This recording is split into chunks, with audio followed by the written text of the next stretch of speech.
Hi, I'm Georgia. I talk about sapphic books here on the internet, and here are 3 sapphic books that you probably haven't heard of before. That Green-Eyed Girl by Julie Owen Moylan. I'm on a mission in life to make everyone read this book. This is sapphic historical fiction, so you are following Dovey and Gillian. They are a lesbian couple living in New York City in 1955.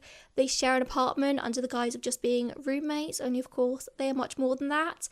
But somebody outside suspects what's going on and begins to blackmail them. And then you go 20 years later to Ava. It's 1975. She is living in what once was Dovey and Gillian's apartment, and she one day receives a package which was addressed to Dovey, I think, and she embarks on a mission to uncover what really happened to this couple and get the package to the right person. And of course, Ava, Dovey and Gillian's stories intertwine in many different ways that you would never expect. This book had me sobbing at points.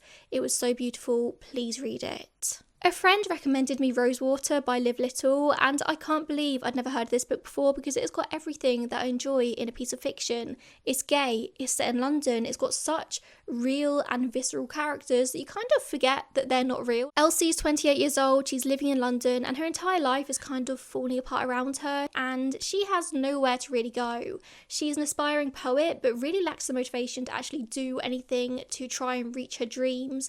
And you just follow her as she goes about her life and makes some really incredibly frustrating decisions. But she just feels so real. Like, we as humans are inherently flawed, and Elsie is inherently flawed. Elsie is just desperately trying to find her place in this world, but it's not always easy to find your place in the world, especially in a city like London where there is so much going on all the time.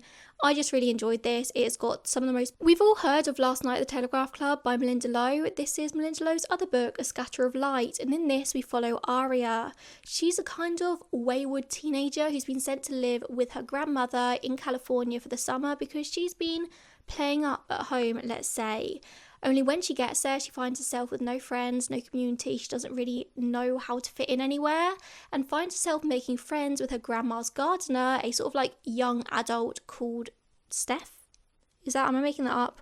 Steph is a butch lesbian. Butch lesbian representation is very hard to come by, even in lesbian fiction. And Aria is realising through Steph and Steph's entire very, very queer friendship group that she might not be entirely straight herself, only she's got a lot of self-reflection to do. I just thought this book was such a wonderful ode to the importance of having queer community around you as a queer person.